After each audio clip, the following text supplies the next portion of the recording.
December 17th, 2019. Joe here at Simple Life Show. I appreciate everybody for joining me today. Don't forget to like, subscribe, share, do all the good social media stuff because that does help to keep the rational voices out in the front where they belong. Now, if you know anything about this show, you know the central theme is about living a simple life and is it about keeping in the center where the truth usually is. If you're far right, far left, you're probably not going to like this show, so go ahead and move on. I try to talk to everyone. I try not to be dogmatic with what I talk about.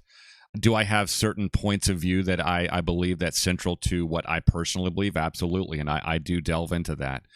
But I think that the vast majority of the simple truths out there are not partisan. I don't think they lie on either side of the spectrum. I think that it's something that is staring us in the face at all times, but we are too programmed to see it for what it really is.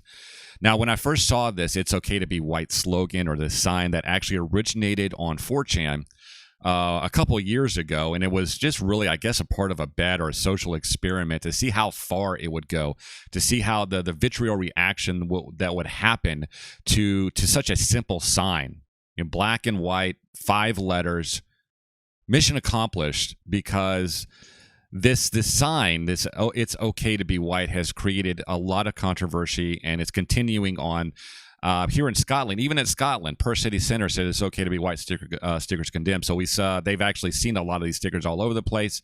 A lot of the people that are having this vitriol reaction to this believe that it has its roots in white supremacy or the KKK or neo-Nazis, and that's simply not true.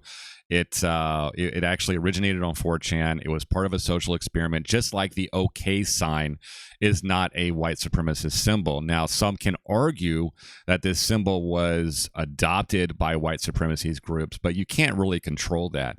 Just as much as any presidential candidate or anyone in power cannot control who supports them. They can condemn it till they're blue in the face. But once they get that support, it's really kind of over at that point, I guess. I think that people should be judged based on their actions, not the color of their skin. I think we need to go back to MLK and really think about that as well. I do have a clip from Morgan Freeman coming up, and it's not where he talks so much about not talking about race, but he's really talking about why everyone is racist. And I know that a lot of people will say, yeah, well, I'm not a racist. I don't hate people. That's perfectly fine. I don't think that the majority of people out there do hate other people. I think that the reason why we have a lot of violence is because people hate people. People, it's one of those simple truths that we have to come to terms with, that number one, we are very bigoted as human beings, as a race of human beings, because we have different tribes. And someone could say that the races are the dividing line of tribes, and that's perfectly fine. I think that would be a simple solution or simple answer to that. But Morgan Freeman really talks about it at depth. I want to actually play this clip, and we'll actually talk about this a little bit more. What do we do as a community to end racism nowadays? You're not going to end it. You ever watch Through the Wormhole? 6-season episode just aired. And the subject matter is bigotry. And the question asked is, are we all bigots? And the scientific answer is yes. We're all tribal, aren't we? Aren't we? I mean, aren't we tribal? Isn't that? Yeah, but that is it. That's the bottom line of bigotry. Yeah. My tribe is best, and your tribe sucks. But don't you think that? I mean, I was brought up in a racist world. My mum. So was I. Yeah, but my kids aren't. My kids don't understand. Yes, they are. They're not. It's not the same world, Morgan. Bull crap. No, it's the same. It's not the same world. I mean, we're bigoted against something else. It's better than it was. I'm not bigoted against you. No, well, that's where you go wrong. Right there. But don't you think hasn't it got better? Hasn't racism got better? What do you call better? Well, better for people are killing each other all over the place. But why do you think they're killing each other? I don't like you. You don't share my isn't it like anything. religion? Isn't religion a mask for poverty and lack of education often? Yeah, don't people use religion and hijack religions for other means? And isn't racism often another way of saying you're looking at racism as black and white. Well, that's I don't know. There's cultural racism. Yeah. Am I right? Raise your hands if I'm wrong. Put your hand down. What's the matter? He jumped the gun. He just wants to do well in school, Morgan. Come on. Have I addressed, Joe, what you're saying? We're not going to end it. We may shift it so that it looks different than it used to. What we're looking at in Baltimore, Ferguson, Cincinnati, or wherever it's going on is not what we would actually. Yeah, I kind of wanted to stop that right there because everything that he said in the first 2 minutes was everything I really wanted to comment on. Now, the final minute, if you're curious, all he's really talking about is a lot of the violence in a lot of these urban areas, Ferguson and the likes, is not really so much about race. It's really about police, the policing of that area, and to keep the police more accountable for their actions. And I think this really goes to the heart of everything. There's 2 points I really want to make in this short video. Number one is that this is not a black and white issue. Now, the mass media and the liberal left, and even some on the right, want to make this exclusively about black versus white. Some can make that argument. And if you have an argument for that, I'm more than willing to listen. I want to be open and honest about everything, including my own thoughts that I have in my head. And some of my thoughts might be wrong, but like I said, what I really try to do is I try to stay in the center of everything, because you're never going to actually get down the road if you're always verging to the right or the left. You're just going to go around in circles. You're going to end up crashing your car. And we see that very, very clearly in what's happening in our society. We are verging to the left. We are turning hard left. We are turning hard right. And this whole car is going to start rolling over and crashing and killing everyone inside, metaphorically. And at least our culture will be dead at that point. But Morgan Freeman is absolutely correct when he says that it's not a black or white issue. There's cultural racism all over the world. And it has to do with the tribalism. It has to do with how people kind of gather together that have similar interests, similar likes, similar attributes. You know, the list goes on and on. That is never, ever going to change. Now, unless we all become one color and stuff like that, we all live in one culture and one world government, hint, hint. The people that are pushing on the left are pushing towards this new world order, this new world government, this one world culture, and it is doomed to failure because simply based on science, based on history of the human race, we have always separated into tribes. Now, am I saying that we should all be separate? We should be segregated and all that stuff? Absolutely not. That is the perversion of a scientific fact that people simply are tribal. They are afraid of outsiders, and they simply just want to be around their own kind. Those who have similar ideologies, similar thoughts, similar beliefs, similar religions, and so forth, similar politics even. We are all divided in certain things. And if that's good or bad, there's so many arguments that can be made on either side that it's both good and bad at the same time. So those who are arguing on one side that it's bad have just as much opposition and just as many people on the other side that will argue that it's good.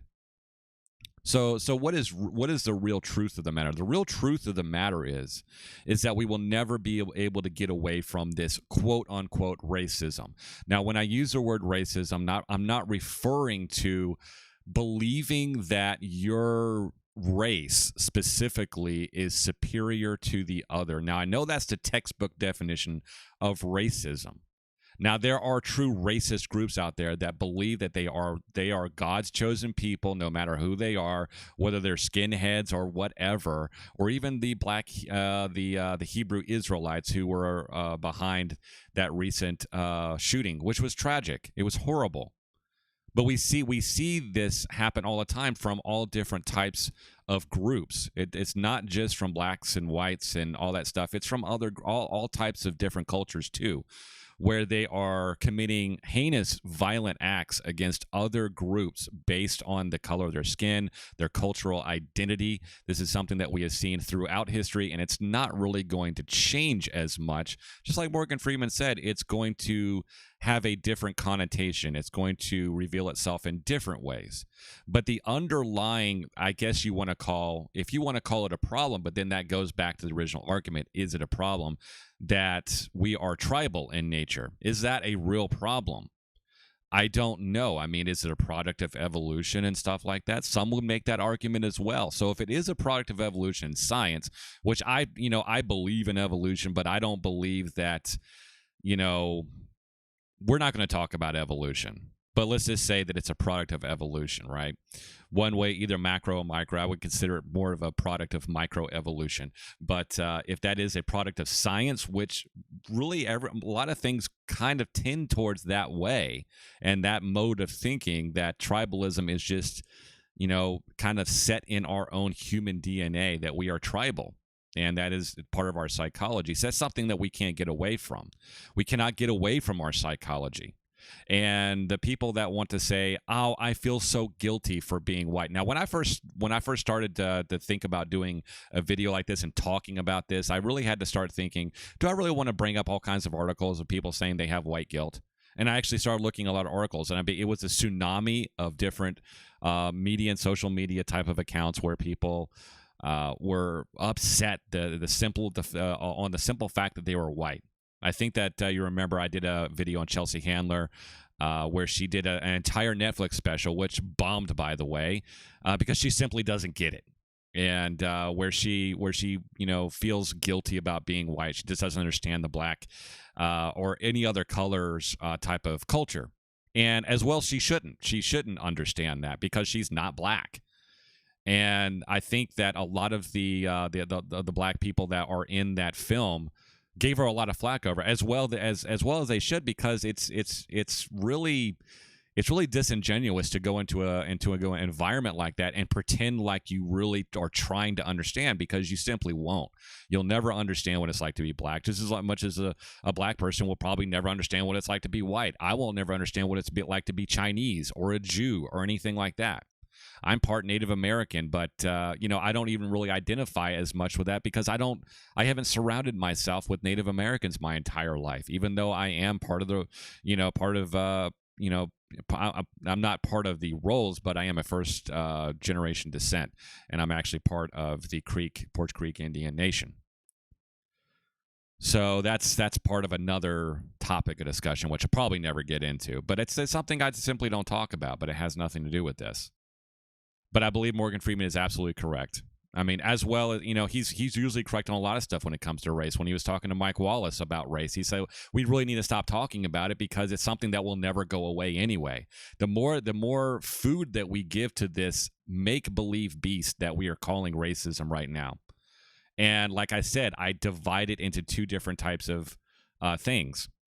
The textbook definition of racism, yes. Does it still exist? Sure. In some groups, it does. You have some people that are violent and that believe that their race is 100% superior to other races. They just don't want to have any understanding at all.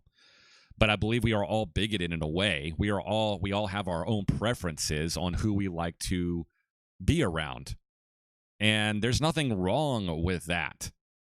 That's not inherently racism, but it is bigoted. And some can say that it does have, it is a type of racism. But like what I was trying to say before, it's the kind of the center truth of this whole matter that we're talking about. We try to focus so much on, specific things that are happening in our society. We want to say this is racist and that's racist. Some people saying milk is racist and white bread is racist and all this other kind of stuff. It gets to the point where we have lost the ability to actually see anything from a rational point of view, and that's what I'm trying to get across right now. And I think that's what we need to really have a deeper understanding of, is not so much racism in general, but the fact that we are all bigoted towards our own kinds and stuff like that. Now, this doesn't mean that we can't cross lines and be friends with other people. I mean, that happens every single day. I think there's a lot of woke people out there, and a lot of people that have just put that whole thing to the side, and they have seen each other, their fellow man and woman, not for the color of their skin, but by the fruits that they bear, the words they speak, their actions that they do. And that is the only way that we can really move forward as a society, is basically looking at the other person as just another human being, and judging them, I guess, quote unquote, judging them based on what they do and how they treat you and how they treat others and stuff like that. Rather than the color of their skin. I think that's the only way to get, to go forward from this. And, there's been a lot of very influential speakers throughout time that have really been pounding this in, because they knew what was going to happen if, people didn't ascribe to this type of judging people just simply based on the content of their character rather than the color of their skin. But like I said, Morgan Freeman's right. We're not going to get past this. It's not something that we can actually get past, because tribalism will always exist. We have to step across those lines and actually see our fellow man for who he is rather than what he is, as far as race. So with that in mind, I will let you go now. So I'll see you in the next video. Have a great day from Simple Life, and I'll see you in the next video. Have a great day. Bye.